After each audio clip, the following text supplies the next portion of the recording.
on my own, so I gotta get through it. And the only thing I know is to love what I'm doing. Never give up, never slow till I find. Assalamualaikum warahmatullahi wabarakatuh. Nama saya Irwan Darman Susanto dari mahasiswa Universitas Hamzah Wadi, Fakultas Pendidikan Ekonomi. Gimana teman-teman? Apa kabarnya? Semoga baik-baik saja. Tetap stay safe teman-teman di rumah supaya pandemi COVID-19 atau yang kita tahu corona segera berlalu dari dunia dan khususnya di Indonesia supaya kita bisa kuliah pergi ke kampus seperti biasanya. Di sini saya akan menjelaskan tentang tabel distribusi frekuensi. Mungkin banyak dari teman-teman yang belum mengetahui apa sih itu distribusi frekuensi. Distribusi frekuensi itu adalah pengelompokan data ke dalam beberapa kelas, sehingga ciri-ciri penting sebaran data tersebut dapat segera terlihat. Pengelompokan tersebut biasa dibuat dalam bentuk sebuah tabel yang dinamakan tabel distribusi frekuensi atau TDF. Tentu saja ketika kita membuat tabel distribusi frekuensi ada kaedahnya. Kaedah yang pertama itu dapat menampung lebih banyak data. Yang kedua, mampu memberikan informasi lain yang lebih bermakna. Yang ketiga, menunjukkan jumlah observasi dari sekumpulan data yang masuk ke dalam masing-masing kelas. Dan yang selanjutnya, kelompok data yang terbentuk memiliki satu karakteristik tertentu. Kaedah selanjutnya, kelas tidak harus berupa pengelompokan kuantitatif tetapi dapat berupa atribut kualitatif seperti agama, jenis kelamin, jabatan, dan sebagainya. Yang selanjutnya, baik untuk pengelompokan kuantitatif maupun kualitatif dimungkinkan untuk menggunakan open-ended class. Yang selanjutnya, penyusunan kelas atau kelompok data harus bersifat mutually eksklusif dan menghindarkan tumpang tindih antar kelas. Contohnya seperti 1 sampai 4, 5 sampai 8, 9 sampai 12 dan sebagainya. Ya, kita lanjutkan ke langkah-langkahnya. Di sini langkah pertama untuk membuat TDF yaitu kita harus menentukan tipe kelas dan range jarak pengamatannya. Untuk tipenya apakah kuantitatif atau kualitatif.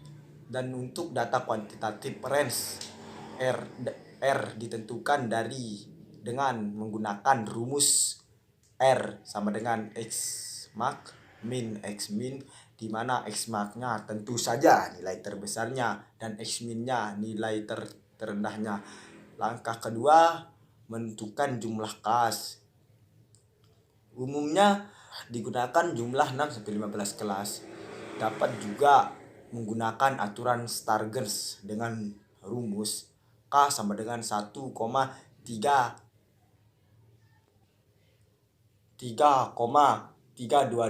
log N, di mana N sama dengan jumlah pengamatan dan hasil perhitungan K yang bernilai pecahan dibulatkan ke satuan terdekat. Langkah ketiga yaitu menentukan interval kelas. Menentukan interval kelas dengan rumus I sama dengan R per K. Yang keempat, klarifikasi tiap data yang ada ke dalam tiap kelas dan hitung jumlah pengamatannya dengan menggunakan all inclusive dan mutually exclusive. Dan yang terakhir atau yang kelima, menentukan titik tengah kelas dengan cara batas bawah kelas ditambah batas atas kelas bagi 2. Untuk lebih jelasnya langsung saja kita ke contohnya. Nah, contohnya seperti tabel yang di atas itu. Diketahui hasil ujian nasional kelas 9 MTSNW Montong Bagi mata pelajaran bahasa Indonesia dengan jumlah siswa 58 orang. Tentu saja kita harus mengetahui nilai tertinggi dan nilai terendahnya. Di sini nilai tertingginya 96 dan nilai terendahnya 46. Langsung saja kita masuk ke langkah pertamanya yaitu menentukan range. jarak pengamatannya. Dengan rumus kita harus mengurangi nilai tertingginya dan nilai terendahnya, yaitu 96 kurangi 46 sama dengan 50. Lanjut ke langkah yang kedua, menghitung jumlah kelasnya. Dengan rumus K sama dengan 1 tambah 3,322 log N. Nah, di sini log N itu jumlah seluruh datanya atau jumlah nilainya, yaitu saya di sini 58. Langsung selanjutnya sama dengan 1 tambah 3,322 kurung 1 atau kali 1,7634. 1,7634 itu diperoleh dari log 58 itu. Teman-teman kalau masih teman-teman belum ngerti, log 58 itu bisa cari di Google atau di mana-mana. Mungkin berbeda dengan data teman-teman log 57 atau log 53 atau log 52. Teman-teman bisa langsung cari di Google.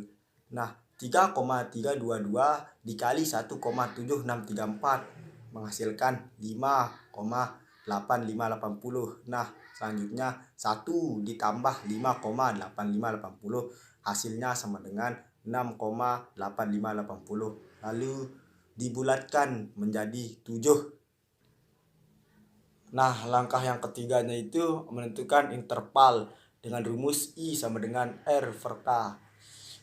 R-nya sama dengan 50 per K-nya 7. Seperti sudah kita cari tadi, sama dengan hasilnya 7,14142 dibulatkan menjadi 8. Nah, langkah keempatnya yaitu mengklarifikasikan setiap data yang ada ke dalam tiap kelas. Pencacahan secara al-eksklusif dan mutuali eksklusif menghasilkan seperti tabel di atas. Nah, langkah terakhir atau langkah kelima yaitu menentukan titik tengah kelas. Penyajian bentuk dasar TDF dengan menghilangkan kolom pencacahan dan melengkapi kolom titik tengah. Nah, untuk mencari titik tengahnya itu batas bawah ditambah batas atas atau batas atas ditambah batas bawah bagi 2. Nah, kalau teman-teman ingin menyajikannya dengan bentuk diagram, kalau diagram histogram seperti di atas. Mungkin hanya itu penjelasan dari saya. Kurang lebihnya mohon maaf. Assalamualaikum warahmatullahi wabarakatuh. Finally prove it, never listen to the no's, I just wanna keep moving. Yeah, I put out all this art, it's my